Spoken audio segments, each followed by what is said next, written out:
Hey guys, Michael Mershon, your Ziglar licensed coach, back with you again. And I'm going to be spending the next couple videos. I'm going to split this into actually two parts, but respect the past, create the future. That's kind of the dynamic that I'm going for. So we're going to focus more on the past aspect in this video, and then we'll move into the future aspect next video. But what that means for me and kind of where I came up with that is I recently got a tattoo that is really meaningful to me. I've been thinking about it for a long time, and a couple weeks ago I decided that it was time, so I went ahead and pulled the trigger. And basically, what this is a saying. It says, respect the past, create the future. And that's how much I believe in this concept that your past is there and you can't get rid of it. You can't change it by default in nature of it being the past. But you can create your own future. And that's what I really want to focus on. I'm going to go through the past this week, but next week I want to dive into the future because the future is not written yet. And despite what may have happened to you, there is limitless possibilities for what you can do in the future that you can create. So the phases I went through between my abuse and starting my healing, from what I've gathered, a lot of people go through something similar. These aren't by any means technical. These are just kind of the way I labeled them and the way I make sense of them in my head. So after my abuse stopped, I went through the next 8 or so years in what I call the suffering silently phase. So this is that time basically as a kid where I'm still living at home. I'd been sexually abused. It went on for months and then it finally ended, but I wasn't able to actually talk to anybody about it or tell anybody about it. And quite frankly, at that point in my life, I didn't even care really if I lived or died. Looking back, I just remember being extremely angry, acting out with just rage in my house because I wanted somebody to take the pain away and I wanted them to experience what I was feeling. So this phase lasted essentially till I graduated high school at 18. And 3 days after I graduated high school, I was gone from the house. I basically moved out and I never came back home.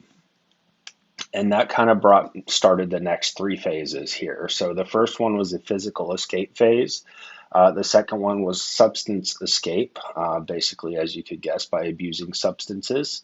And the last one was kind of an academic or more of a mental escape.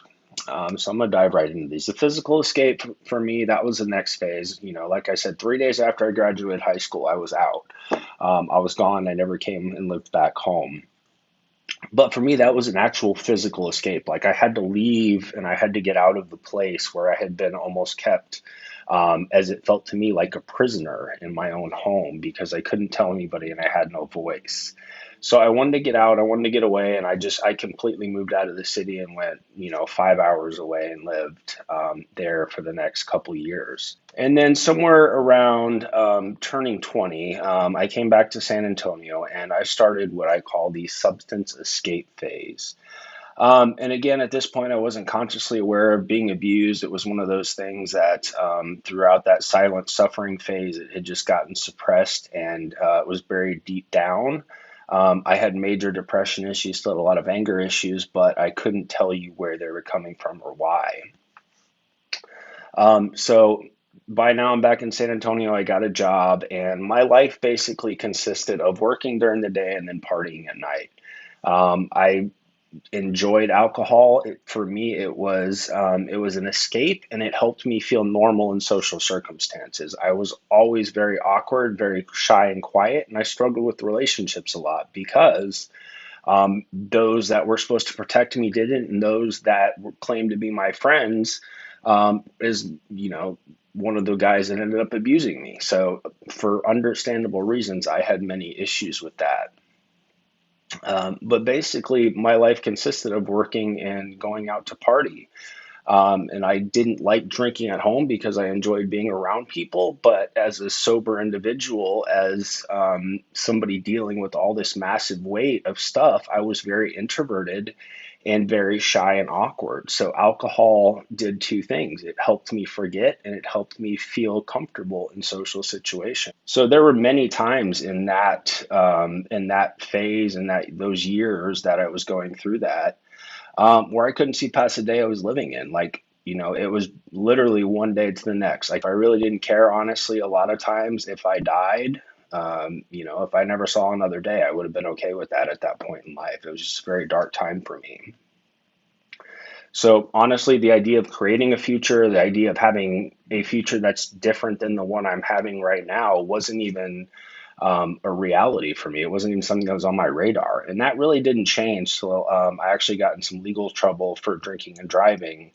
And that was in my mid 20s. And that's actually when I joined the military. So that was a bit of a wake up call for me. And I ended up joining the military.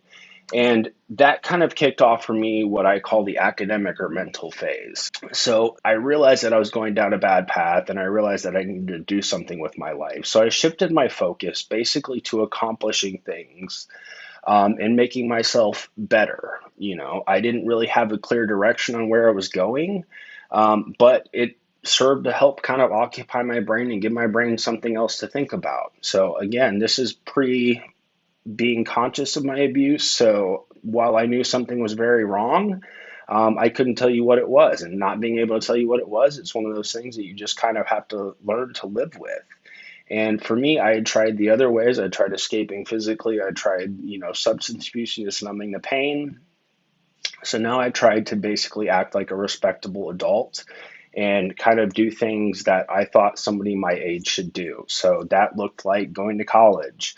In the military, I got trained as a radiology technologist. So, getting out of the military, I got my radiology license, passed my national registry, got certified in different modalities within radiology, just kind of anything that I could do to keep myself moving, keep my brain occupied in what I considered to be productive tasks. I went so far as at one point I had 140 college credits, but no degree because they didn't fit into any kind of specific category. I basically just found classes that I was interested in, and I would go either study for the test and then clip out of them, or I would actually take the class. But I ended up with 140 credits and no degree because they were so random and didn't fit into any kind of actual plan. So eventually I did get my degree. I was able to buckle down and get a set plan and got my psychology degree. So I got a bachelor's of art in psychology. And around that same time, I got into real estate and started doing real estate. So at that point, I had 2 or 3 jobs. I was doing real estate and then a couple radiology jobs on the side. But again, that was just kind of me getting by. I had no real aspirations for the future, and I had no idea where I was going. And that lasted all the way till I got married. We started having kids. We had one kid, and then right around the time my second kid was on the way, or had just been born actually, is when, so I had this flood of memories, and the best way that I can really describe it is like a wave hitting you. It just kind of, it washes you away, it takes you with it. You have no control, you're completely powerless, and it just overwhelms you. And that's kind of the point that I truly began to realize the magnitude of what had happened to me. And for the first time in my 30s, I was able to actually start dealing with the root cause of some of this stuff.